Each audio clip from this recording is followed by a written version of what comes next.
Hello again, my friends, and you are my friends, and welcome to a Talking Knockouts. I'm, of course, the host, the Gov. Looking forward to discussing all things boxing with you. As always, we're joined by our resident boxing aficionado, Mr. Matthew Phillip. It's been a busy few weeks, actually, Matt, for the old boxing. It has. Saw an interview with Steve Bunce, the BBC correspondent, and does a bit of stuff with TNT. And I think he said this was his 6th time in Riyadh in the last 12 months. So, but as we keep saying, boxing keeps going back and forth to the Middle East at the moment. And, it was another, look, it was 41 degrees out there. Would that suit you, Martin? Would you be up for that? It would absolutely, bliss. Absolute bliss. Yeah, that's bliss for me. I'm not sure it was suiting Buncey. He said, you've got to wear linen. And even then you're sweating buckets. Yeah, I bet you absolutely are. But if you're on holiday, if you're working, different story. And obviously, the weekend absolutely. Just gone. There was 5-on-5, Warren versus Eddie Hearn. Eddie Hearn, Queensbury versus Matchroom. Winner takes all. Did you? But first of all, before we get into the bouts and things, obviously, $3 million has walked away with Frank. It's not a bad bonus. They just announced that on a whim at the weigh-ins as well. Michael Buffer, and a surprising bonus for everybody: the winning promoter gets $3 million. I think they're going to share it amongst their fighters, but. Just goes to show the money that's in Saudi, right? I will just give you $3 million, a little sweetener. Yeah. There's a little sweetener, and there was a little video on the social media rounds afterwards where Hearn was obviously with Warren on the plane home, and it was all high five this, and we're 5 hours late, and because it was a 5-0 win.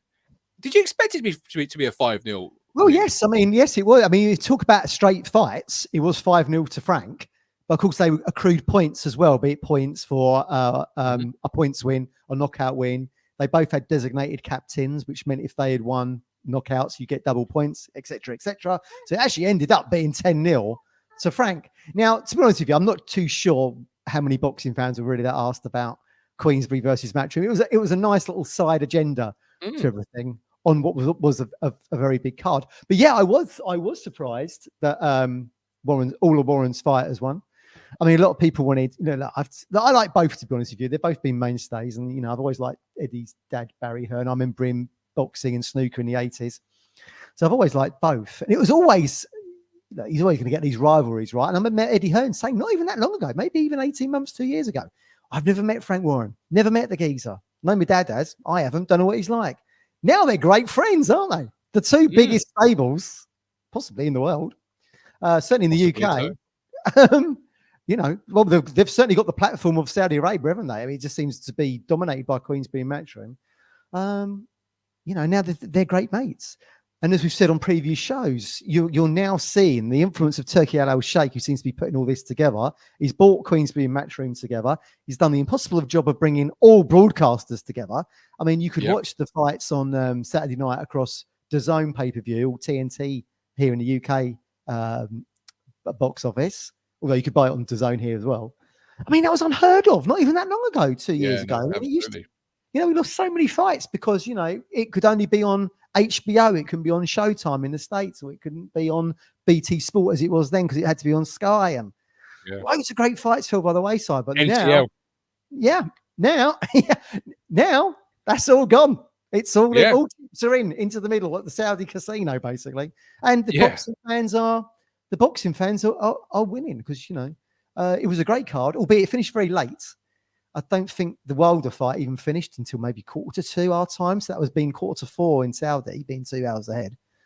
They need to maybe tighten up on the timings.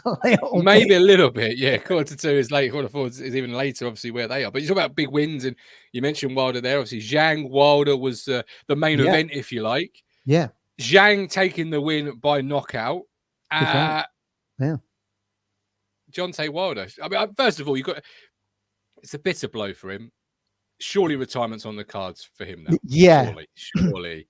Absolutely. Some would say he retired midway through the fight, Matt. Yeah.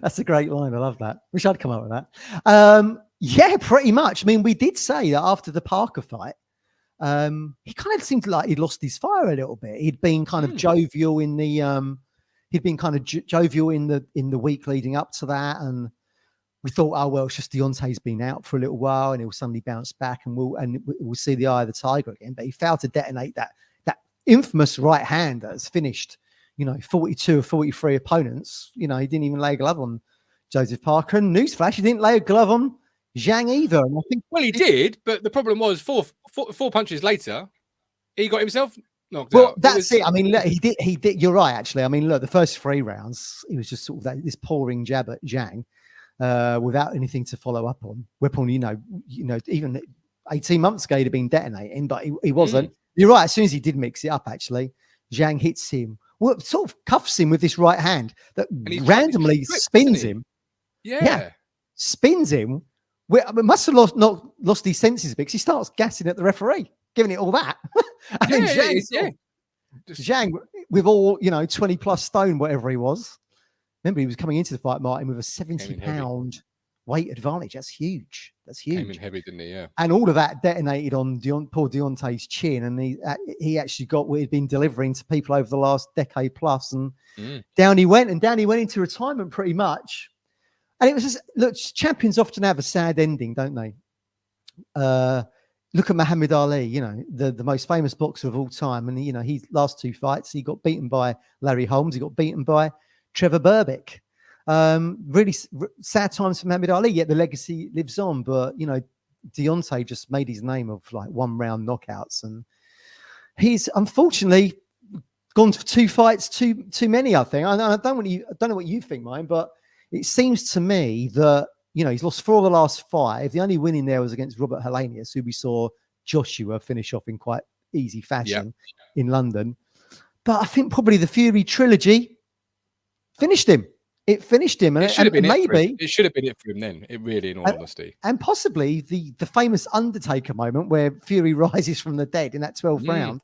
Maybe that finished him because he was never the same fighter after that. I mean, he has the win over Helenius, but you see him lose to Fury in about 6 or 7 rounds, and he gets beaten in the later rounds in the 3rd fight. And then you see what's played out in Saudi Arabia over the last 2. But I think a lot of people felt that. A lot of people even Steve Bunce was saying, look, 1 minute he was thinking Zhang, the next minute he was thinking Wilder. The fact that Wilder, I'm not very good at these prediction games normally, but the fact Wilder was talking retirement already leading in, if I lose, this could be it for me. I mean, if you're Deontay Wilder, the hardest hitting heavyweight ever, thinking about defeat, which the Bronze Bomber would never have done a couple of years back, even going back 4 years to the second Fury fight. He was never talking like that. But then he's 38 and he came to boxing late. He didn't even take up boxing until he was about 20 years old. He done it to look after his daughter who's ill. I mean, the blessing of that is, of course, he's made a shed load of money, a track load of cash, and his family will be looked after for generations upon generations, which is fantastic. And it looks like he will leave with all his senses, thankfully. But he's been a great champion. Look, he had the WBC belt, the green belt, for 5 years. And until Tyson Fury came along, no one could lay a glove on him particularly. No, absolutely. The walking highlight reel. I mean, no one had excited the heavyweight division like Deontay had since probably Mike Tyson burst onto the scene as this teenager. So fair play to Deontay, but let's hope he now, says goodnight. I mean, listen, there's always a pound note to be made, Martin, against YouTubers. Would a YouTuber be so stupid to want to feel the heat? It could still be. I'm sure many people would like to see a YouTuber or two get into the ring with Deontay Wilder. I mean, he's at the stage now where perhaps retirement is on the cards, and you think it's spot on. Wilder would never have entertained defeat in a million years against Fury in that trilogy, and to hear him talking like that before the fight, I think is spot on in the sense of not like him. But equally in the fight, wasn't Deontay Wilder either. At no point did he really get going until the round where as I say, a few moments later, he was knocked out. It was always, even the commentators, is he going to get going at some point? Where is Deontay going to get going? And when commentators are saying that, not just your average fan at home in the pub and whatnot, it's not a typical what you'd expect to see from the boxer in front of you. Yeah, absolutely. I think maybe Deontay was a little bit tentative given Zhang's size. I mean, fair play to Deontay getting him for someone who's 70 pounds bigger than him. I mean, you saw what happened to him against Fury, who came in with a huge weight advantage, and he got absolutely dominated. And he's still that warrior. He still wanted to get in there. I mean, look, I think probably in his mind or in his heart, the warrior was there, but he did the skills was just lacking. I mean, maybe the reflexes were no longer there. Maybe the speed wasn't longer there. Certainly, he didn't feel like he could pull the trigger anymore. But Zhang is a southpaw, and Wilder's had problems with southpaws previously against Luis Ortiz, the Cuban, who was kind of lumbering and probably picked Deontay off each time in both of their fights until Deontay caught him with the right hand. And unfortunately, this was the same here. Unfortunately for Deontay, and he had this against Parker. He couldn't land the right hand for whatever reason. And there ends probably the story, the final chapter of Deontay Wilder. But he's had a great career and has been incredibly entertaining. And that'd be a blow for heavyweight boxing in the States, I think, because he kept the flame alive a little bit in terms of putting it in, the headline maker. It was certainly Deontay Wilder. But with one exits, we always normally see, one arrive. So it'd be keen to see who steps up in that American heavyweight scene. But Daniel Dubois, Hrgovic, an upset, but an upset that really could potentially lead on to something really good, because Dubois could now be taking on AJ, which I think is a really intriguing. AJ was ringside as well. You'd see him down there at the front with Frank and Eddie and Turkey Al Sheikh. I mean, look, we talk about stories, right? It wasn't that long ago we were questioning whether Daniel Dubois had the heart to be an elite heavyweight. I think I've even said on here he probably isn't an elite heavyweight, because you saw him quit again. Well, people said he quit against Joe Joyce in the lockdown fight in London, where he had his socket broke and he kind of just went down to one knee and he got counted out. And people were like, listen, that's not your eye socket, is it? I mean, it's very easy to comment from ringside, isn't it, when you're not in the cut and thrust of battle. Probably proved a good decision. And then, of course, against Usyk, he comes up short, albeit gave him a scare, albeit it was given a low blow. We mention that every time we talk about Daniel Dubois, don't we? But in the end, again, he kind of folded against him. And then he had that kind of redemption fight against Big Baby Miller, Jarrell Miller, the steroid cheat. That's right. So everyone was rooting for him, Dubois, to do a number on him. And, he did do that with the stoppage in the 10th round. But I think most people would have said Hrgovic, I think at the point was 17-0, IBF mandatory to Usyk. So was risking his number one slot against Dubois, who was number 4, I think, going into the fight. So pretty much Hrgovic was guaranteed a shot at Usyk. We'll come back to that in just a second. But so Hrgovic risks it.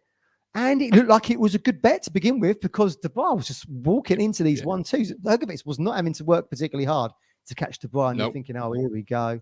I remember thinking, if this gets past the 5th round, he's done well here, Dubois. Lo and behold, it does. And then suddenly you saw you saw that, we talk about the warrior spirit of Wilder. You saw that in Dubois, and he kind of bit down on his gum shield, and he opens up a cut over Hrgovic's right eye. Then he opens one up over the left, and now Hrgovic is all over the shop. He's rocking all over at the end of the 7th. It goes into the 8th, and I remember thinking, bloody hell, if Hrgovic gets through 8 rounds here I am thinking Dubois ain't going to get through 5. I now think it's Hrgovic going to get through the 8th. Lo and behold, he doesn't. I don't think we was even a minute down on the clock where John Latham, the referee, takes him over to the ringside position. I knew they were going to stop it. I knew, because the rumor was that Joshua Dubois was in play for Wembley Stadium right in September, if they bring Riyadh season over to London. And, that's a very favourable fight, an all-London affair at Wembley Stadium, late summer going into early autumn. Very intriguing fight, yeah. That's exciting. Probably more exciting than Joshua versus Hrgovic, who not really a mainstream name, albeit, well-known within the boxing industry, but looks like a Bond villain. Yeah, probably not. It hasn't got the crossover appeal. Now, as soon as Latham took him over, I thought, this is done. Look, he's got 2 cuts over his eyes, right? I get that. But we've spoken previously about how Fury was able to box on against Otto Wallin in a cut that needed 50 stitches. Yeah. That's like a car crash cut, right? 50 stitches. Yeah, absolutely. Yeah. That was allowed to continue. I mean, there is the politics of boxing. So even though we are seeing all these great fights and promoters working together, there is still a little bit of politics in play. The WWE in play a little bit. Sorry, Hrgovic, that's it for you. Do you know what I mean? It probably was the right call. I think he could have been seriously hurt, but it just made me chuckle, because I thought as soon as he took him over, I thought, that's done. As soon as he's whispering in the referee's ear.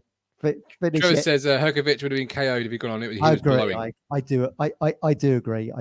But when you consider those cuts, they weren't very good cuts for him, and I do agree with that.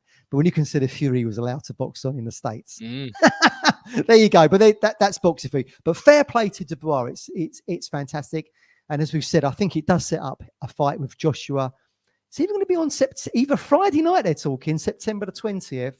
Remember, if we are talking Riyadh season, of course, I think over in the Middle East, their weekends are Friday and Saturday, and Sunday's a work day.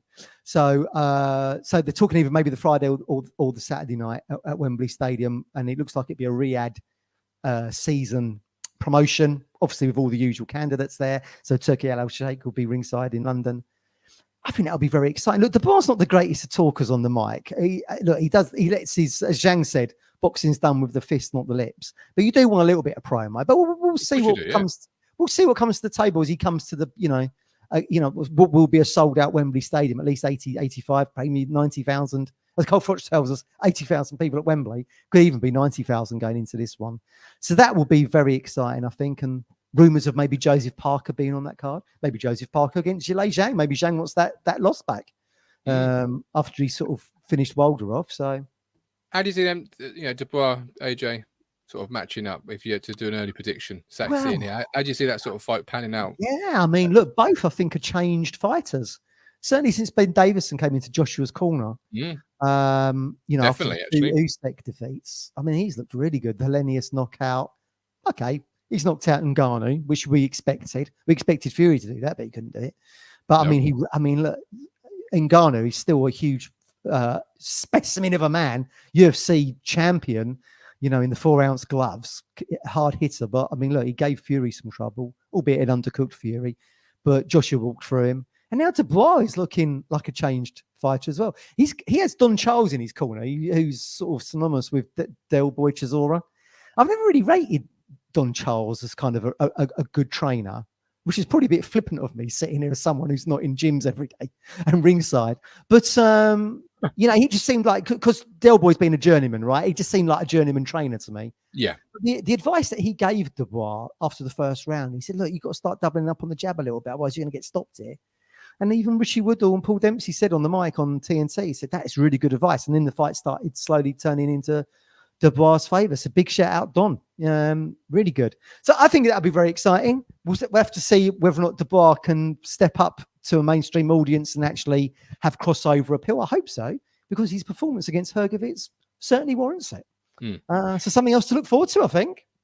Yeah, he's looking forward to it. And as you mentioned, Usyk and both Fury in the last sort of 5 or 10 minutes, and we had a hell of a undisputed championship bout between Usyk and Fury, and it was a great occasion, a great, just one of the all-time shot moments, best moments. It was very exciting, wasn't it? Had it all. Yeah. And I'll be honest, was going for me all one way, and I was certain to the point in the WhatsApp group I said Fury will be dispatching of Usyk in the next round. I agreed. Or two.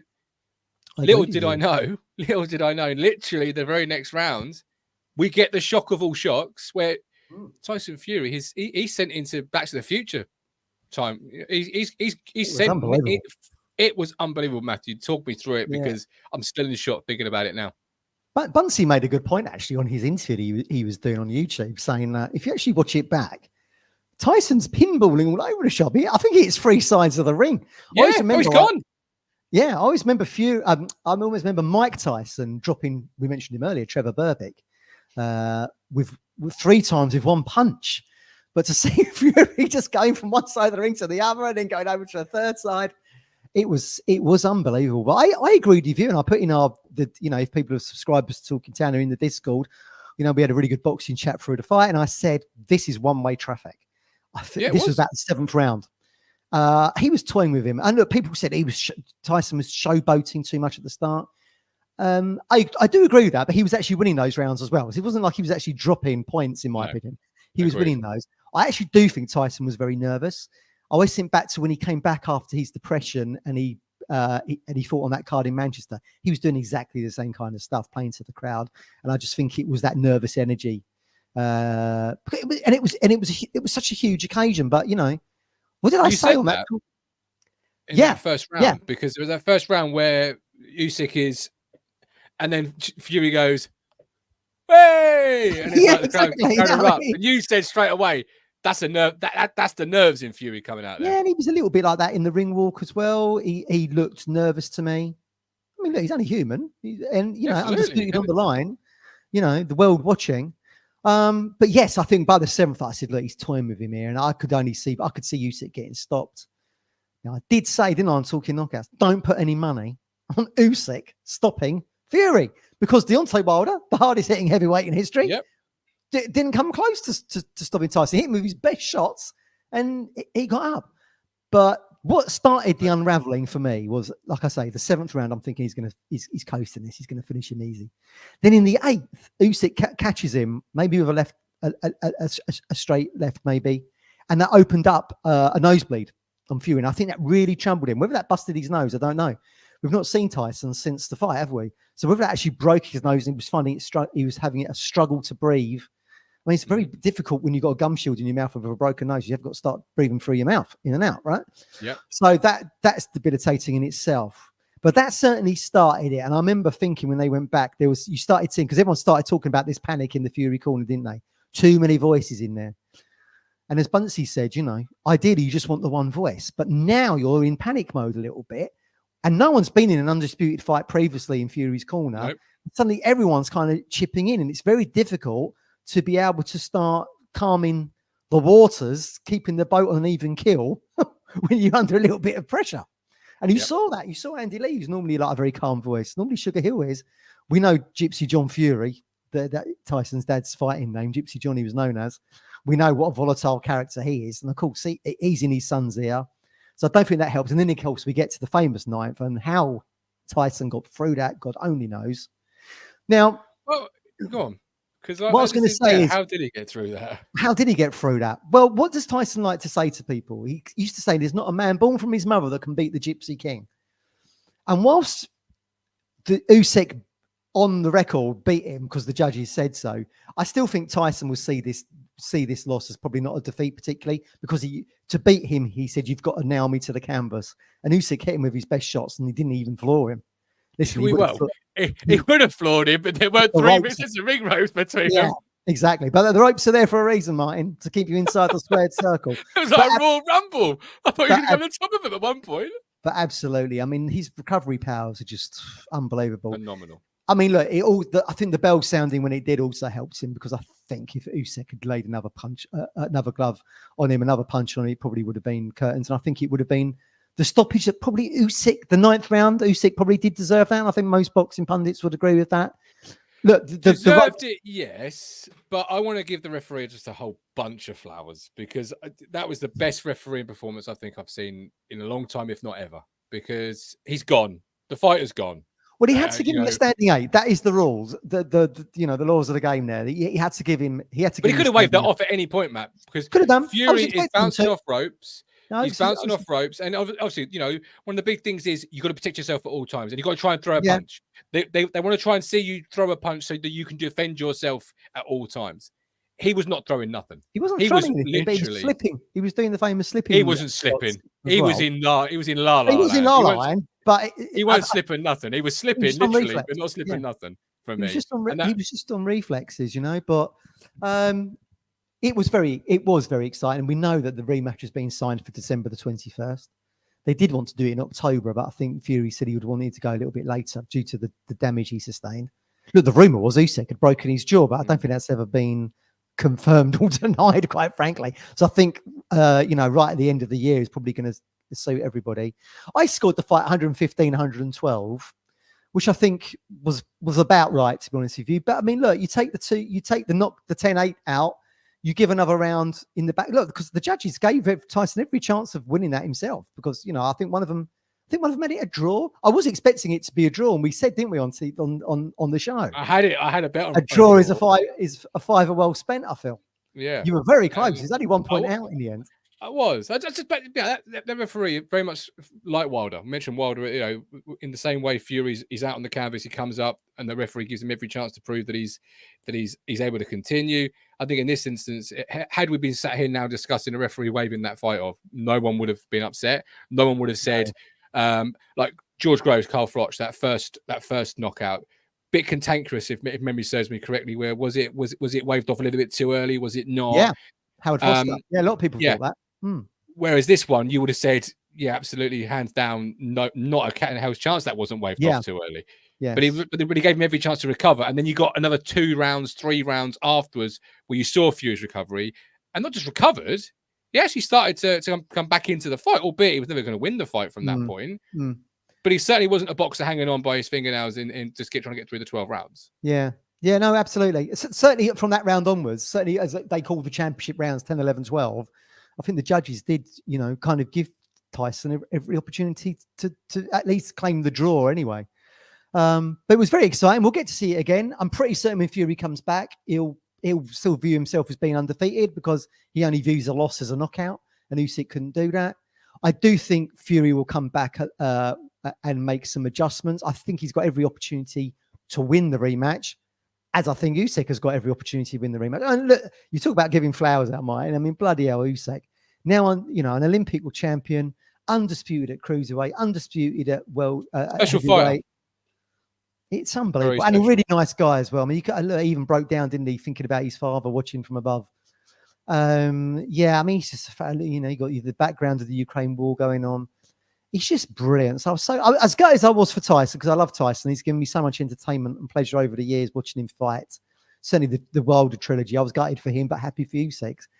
We did say on the show, I didn't want either to lose their unbeaten record. They nearly didn't either if it had been a draw, but there we go.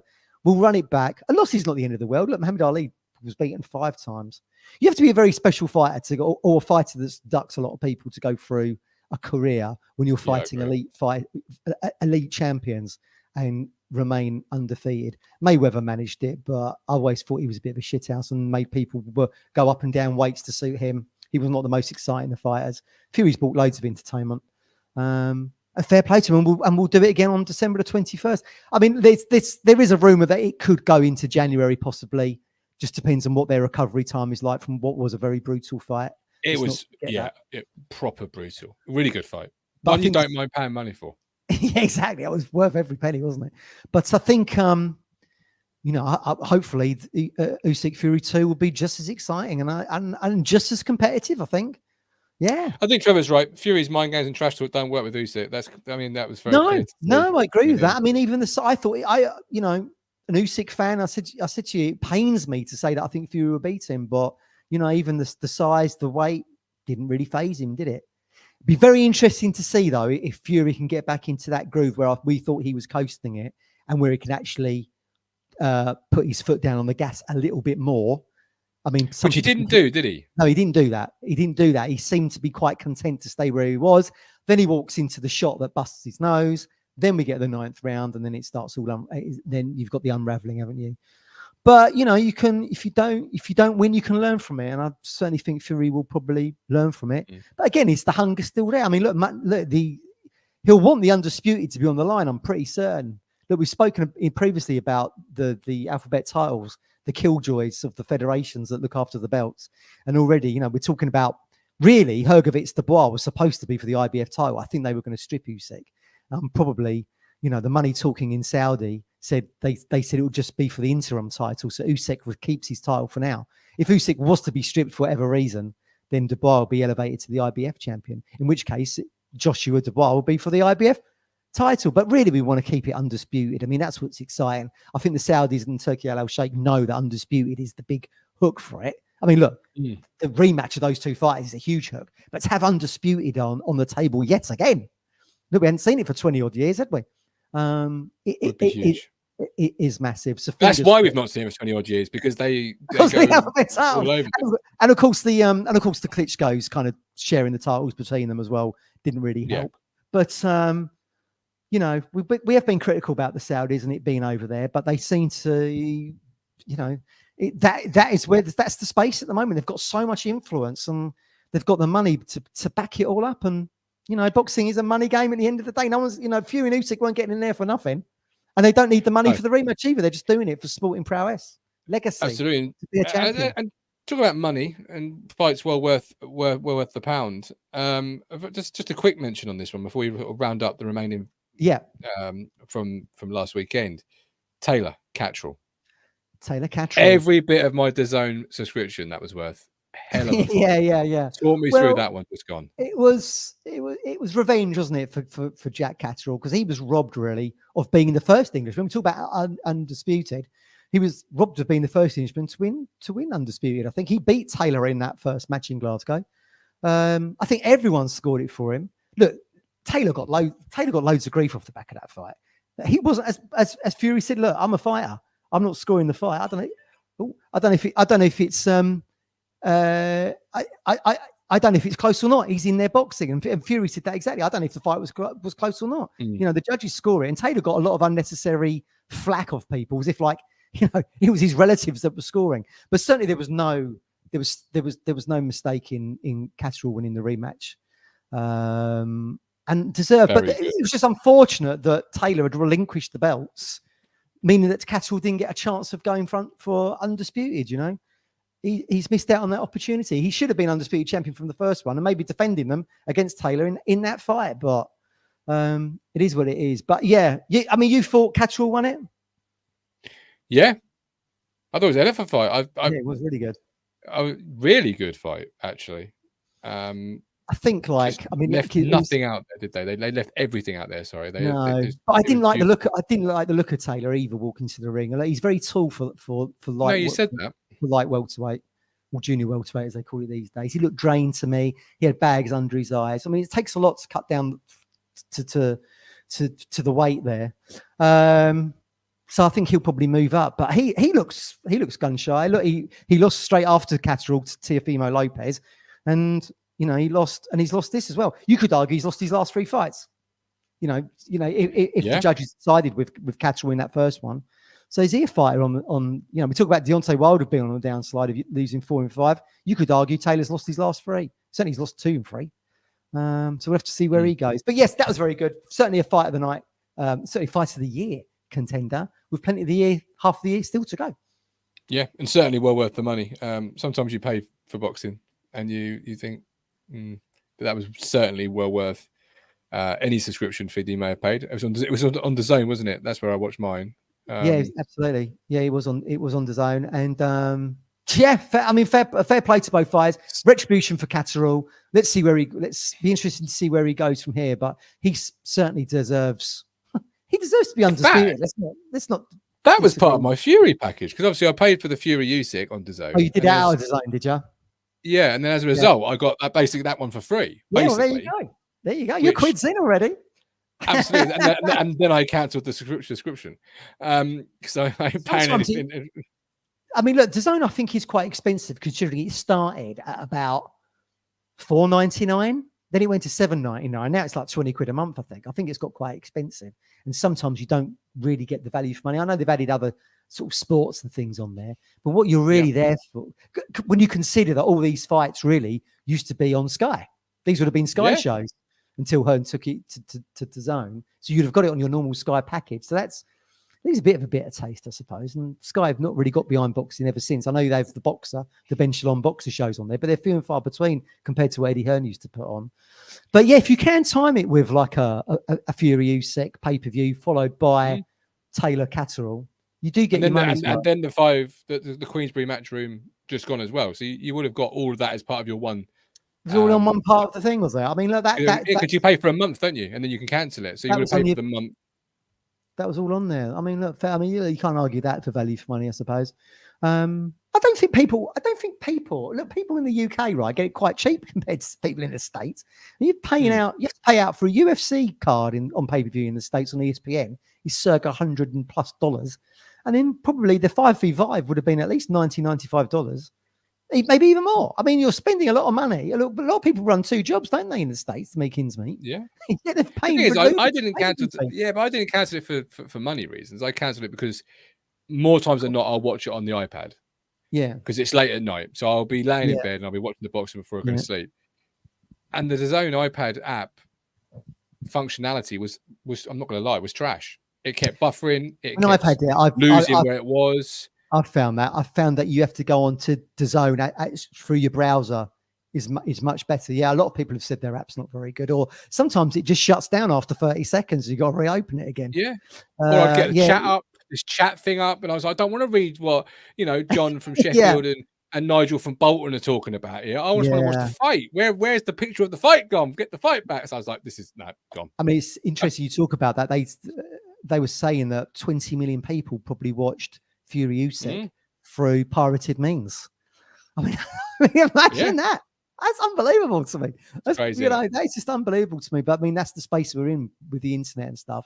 That's why I like to try and buy it on Sky box office or TNT box office. You haven't got the buffering on the internet or sort of reliant on apps and things. You could just watch it on straight TV. That's what I prefer to do. Absolutely. Okay. And as Trevor said, the 5v5 was well worth it. Some great fights. So finish off the show, Matthew Phillips, the last three. What were the other three in the 5v5 series? Big shout out Essex. Hamzah Sheeraz at middleweight. He beat Ammo Williams, undefeated states at middleweight. Knocks him out in 11 rounds. Frank Warren loves Hamzah Sheeraz. He thinks he's the new Tommy Hitman Hearns, who was one of the four kings. If you think back to the 80s, it was Hearns, Leonard, Hagler, Roberto Duran. I mean, you talk about fighters fighting each other, man. They all fought each other twice, pretty much. I mean, if you've never watched Hagler versus Hearns, stick it on YouTube. It's fantastic 3 rounds. I mean, just phenomenal. And Frank Warren seems to think Hamzah Sheeraz is very similar to him.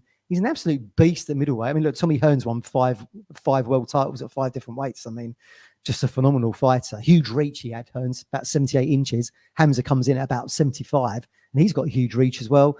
But he looks an absolute beast at middleweight. He's on a pathway to gold. I think he's #1 contender for WBO at middleweight. And Williams actually had some success against him. He was a good fighter. I think he came in at 16-0. First 4 rounds was pretty close, and then Williams decided to stay out on the outside for whatever reason. I'm not too certain why, because Hamzah Sheeraz's jab is like ramrod. You think about a Klitschko jab. I mean, Hamzah Sheeraz knocks people off their feet with it. Just phenomenal, and that kind of beat Ammo Williams up in the end, and he did well to get through to the 11th round and stops him in the end. So I can only see really good things for Hamzah Sheeraz moving forward. Fighting in Saudi. Will he be elite? I think so. Yeah, I think so. I mean, look, he's got to fight elite opposition for us to work that one out, and we'll only find that out when he fights for world titles. But he seems to be very close to that. He's of Pakistani heritage, so picking up the mantle that Amir Khan's left behind, maybe, in terms of crossover appeal here in the UK. Certainly, I think fighting in Saudi Arabia will raise his profile there as well. And he seems a really top guy as well. Like I say, fights out of Ilford, so local to me. It's brilliant to see. The rumor is that he could be fighting Chris Eubank. Maybe, I don't know what weight they'd do that in. Yeah, that's maybe Chris Eubank Jr., I should say, not senior. Although I don't think senior wants any of that action, but I'm sure back in his prime he would have done. But yeah, Chris Eubank Jr. is the one they may be looking at. Whether or not that'd be at middleweight, don't know. Maybe they'll move up to super middleweight, might suit both. I mean, like I say, Hamzah Sheeraz is 6'3", absolute unit. He might be more comfortable at super middleweight. We're talking about fights that could be on the card for September at Wembley. Is it too soon after this card? Don't know.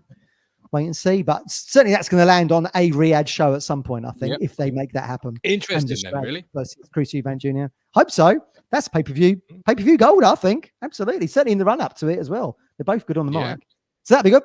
Yeah. Then we gained a new world champion. We've spoken about him before. Nick Ball from Liverpool. Featherweight, 126 pounds. Stands at only 5'2", Martin. Even I tower over him. Yeah, he hits like Mike Tyson. He hits like Mike Tyson, this kid. He's unbelievable. He's out of the Everton Red Triangle gym in Liverpool. Very unlucky in his last fight not to win the WBC featherweight title against Ray Vargas. I kind of feel like we predicted him to win that. And he knocked Vargas down 2 or 3 times, I think. I'm still only given a draw. Absolute robbery. This was for the WBA version against Ray Ford out of the States. And thankfully, Nick Ball picked up the split decision win. So he's very unlucky not to have 2 belts on his arm at the moment. It was a very entertaining fight. I'll say he hits like Mike Tyson. He's got a very similar style in terms of like he's small at the weight, you know, albeit at 126 pounds. Yet he kind of stoops down and he's got unleashes these hooks and uppercuts. And, you know, I predicted Ball to stop Ray Ford. I thought Ray Ford might just not fancy it and quit on the stall potentially, or have a cut or something like we saw with Hrgovic, but he made it all the way through. Ray Ford's one of these slick fighters that you get now out of the States. It's kind of like a Mayweather clone. So you've seen it with like Shakur Stevenson, to some extent Devin Haney, where they're very content to fight on the back foot a little bit and pick up points wins, because Mayweather made a lot of money at doing that. It's not the most exciting style for me. You know, Nick Ball's very front-footed, and you know, he kind of at 5'2", he kind of bullied Ray Ford. And Ray Ford did keep him off with the jab a little bit, but Ball won that. It'd be very interesting to see where Nick Ball fights now. There's 2 fights domestically that he could at featherweight, Josh Warrington being one, maybe Lee Wood being another. He could move up to super featherweight and fight Anthony Kakarkas, who beat Joe Cordina. So there's options there. So yeah, the future's looking good for Nick Ball. Fair play to him. Where would you like to see him go? There's options on the table. Where would you, as a fan, like to see him go? Yeah, I'd probably like to see him do some kind of, maybe, I mean, I don't know whether or not he could be on that September card against maybe a Lee Wood or a Josh Warrington. I mean, look, who sits just below featherweight undisputed at super bantamweight? The monster, the Japanese monster, Inoue. So does it? I mean, look, if Ball did have 2 belts to his name already, would Inoue fancy moving up to fight at 126 pounds? I mean, that'd be some fight. That, I mean, he got floored in his last fight, Inoue, against Luis Neri, but came back to win in 6 rounds. So the monster has been floored. So whether or not Ball would fancy that, certainly there'd be a money fight. Whether or not they could get Inoue over to Saudi Arabia, he seems quite content fighting in Tokyo. Everyone going over there, but who knows? But I mean, look, if there was a couple of belts on the line in the weight division above, that he could be tempted. So his options there for Nick Ball, and he seems a nice lad, and he brings highlight power. Fantastic to see. There we go. Absolutely. Well, there we go. Talking knockouts. Just one more. Is there one more? There was one more just to finish on. Willy Hutchinson opened the show. It was quite entertaining against Craig Richards.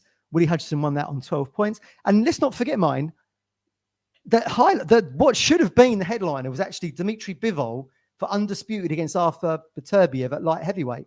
But Beterbiev got injured.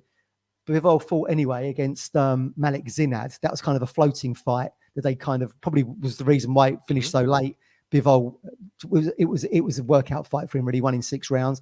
Turki Al Sheikh was so impressed with what's his name, with Malik. He's offered him a chance to come and fight again. He actually prepared for that fight in Romford, down the road here from me in Chelmsford. Did he really? Yeah, he did. But Turki Al Sheikh came on the mic at the end of that fight and said Bivol versus Beterbiev would still be for undisputed. So all the belts on the line at light heavyweight, October the 12th, which I think actually was the date they wanted for Fury versus Usyk too, but they're going to go with, which is the start of Riyadh season officially in Saudi. That will be the fight. Again, we're talking about value for money. That's going to be brilliant because even though Bivol got the stoppage win, that was his first knockout win since 2018. And Beterbiev, even though at 39 and turned pro quite late, is 20 fights, 20 knockouts. So he brings the wilder power. So you're going to see the boxer versus the puncher. And that's going to be well worth the money. Let's see what else lands on that undercard for October the 12th. That's going to be very exciting. So lots of things. Look, we've looked back on some really good fights. I think the second half of the year is going to bring lots of good fights as well. Lots to look forward to. Excellent. And lots to look forward to. A great show as always. Hit the like button. And don't forget, we are live. Well, we're not live. Me and Mr. Phillips here, but the Talking Cricket lads are live in 15 minutes. Yeah. T20 World Cup time coming up. So do join them if live or on catch up, whether you're watching this back, if your cricket is your thing. But for now, we've put the world to rights. We have done a waltz around the boxing world. We're well up to date. Yeah. Now we just have to sit, feet up, and wait and see what's on the horizon and whether we're going to jump back in and give you a preview show or not. But thank you for joining us. That has, of course, been Matthew Phillips. I have been the host. Like, subscribe at Cricket at 9. But yeah, anything else before I click the button, or are you happy to ride off into the sunset? I think we've done the wrap up. We could take our gloves off and we'll see what lands in the world of boxing. Something's going to land very soon. The world of boxing never sleeps, does it? So we'll find out what's going to land soon, very soon. See you soon.